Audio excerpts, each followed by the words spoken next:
Crypto Control, man. Hey, how's it going? Hey, how's it going? Can you hear me? Yeah, I can hear you just great. Okay. Yeah, I'm actually one of the Safemoon YouTubers, so and I've seen Oh, your content before you started fantastic. covering. Okay, this is perfect, dude. Okay. Okay, I want to talk to you for a little bit. Okay. Okay, can you just like say your first name for everybody? Yeah, it's Tom. Yeah, my name's Tom. Okay, awesome. And how long have you been into SafeMoon? I think I got in like right around April-ish. Do you remember why you got in? Yeah, so I had lost my job to unemployment, so I spent that time on unemployment doing YouTube for gaming, and I realized like, hey, this isn't going to work, so I should try to cover financial stuff. So I wanted to get into cryptocurrency, so I was like, but I want to find something new to get into, and I want to try to do YouTube and take my skills over to that. And SafeMoon, I saw it, and it just caught my attention, and I was taken away by it. I bought some, and then I started covering it and talking about it. What exactly caught your attention about it? Probably a big part of it was like the hype. I wanted something new, so I was way too new to the space to know that like most of the people had like we already had our whales, right? There was no whales being made at the time I was getting in, but I was too new to the space to know anything about crypto at that time. There was the rewards. There was, Papa on the team who seemed like a really good wizard. Everybody called him the wizard, and I guess the whole thing just made it sound like they have big things planned, and they still do. They still have the blockchain, the exchange. They still have big plans coming. We're just in the J curve part of that. Interesting. Okay. Yeah, one question I have for you is what you think of the future of SafeMoon. Do you think it's positive, negative? Like, are you bullish? Yeah, so from my perspective, it'd be really bad if they didn't do well. They have a huge name, a huge backing, big financial power to make things happen. And, they are aiming to do, they're connecting a swap, a blockchain, cryptonomics, tokenomics. They are doing a lot of big things, with Binance and PancakeSwap blew up. I have family members that I wish they would have told me about PancakeSwap, but they didn't. But they invested in PancakeSwap and made a ton of money. But yeah, I think that with all those things on the table, I think it's fair to say that that has realistic potential to create the J curve that we see with these tokens that have the initial whale pump, the whales dump, and then you wait for them to create something real. Yeah, I mean, part of it though isn't just whales, right? Like that's not just what happened. Obviously, there's this whole thing with the liquidity pool. What do you think about that? I mean, obviously, they initially said that 5% of tokenomics are reflections, and the other 5% is auto locked in the liquidity pool for 4 years. Or in other posts, they say it was auto locked for life, and that turns out to not be the case. Right? They ended up being able to use it, and they did use it for all sorts of things that were not like SafeMoon related. So I guess, what are your thoughts about that? Do you think that the bad actors have been removed? Do you think the bad actors are still there? What do you think? Yeah, that's a great question. And if you probably don't know who I am, I'm guessing. No. Okay, so whenever we were losing the team, we lost Thomas, we lost Hank, we lost Jack.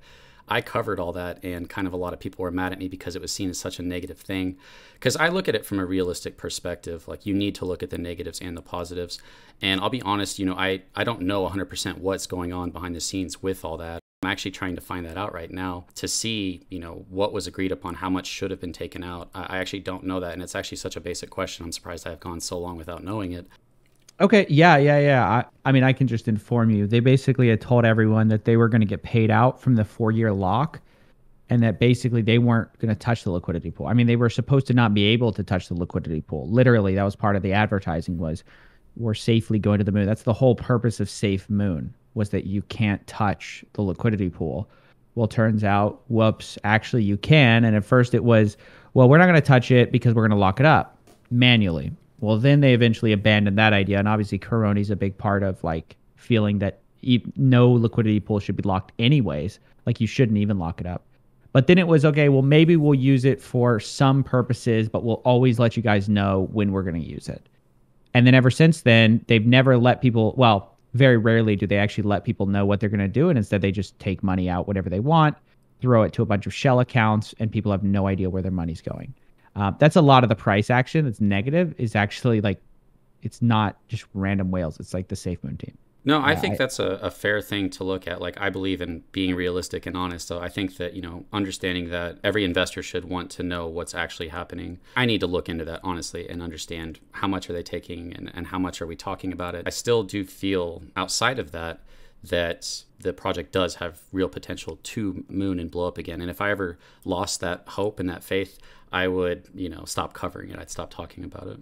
Okay, that's interesting. So if you believe in the potential, like I guess, like who do you believe in on the team? Like who's the guy who you really? Because so far, so we know Safemoon was a fork, is a copy, and then we know that the wallet was basically a trust wallet skin, and then we know that the Gambian wind farms are like just somebody else's wind farm technology. So what inspires hope that like they'll innovate? Like I believe they'll probably come out with something, but I think it'll just be a copy of something else somebody else has done. So what are you inspired by with the Safemoon team that like gives you kind of hope with that? Yeah. So for me personally, I think everybody who's not just trying to screw people over, they're looking at something and trying to do it better, like looking at Bitcoin and trying to change it. And we're constantly trying to come up with something, unique and that improves upon it for everybody else. I think the big thing with Safemoon was it was kind of set the standard for like, hey, we can do passive income by giving back to the holders as far as cryptocurrency goes.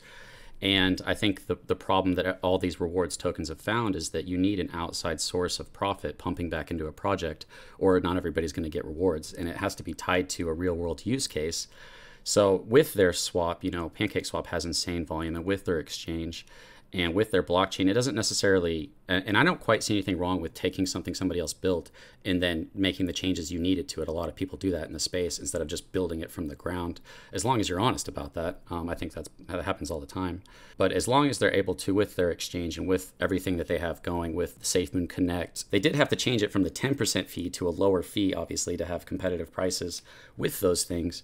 But it's all going to be pouring back into rewards and back into burning tokens and back into liquidity. That's why I'm bullish on that project and on other projects, is when they take that profit from an outside source and pour it back into the project. Great. Last question. What do you think of the V2 100% tax?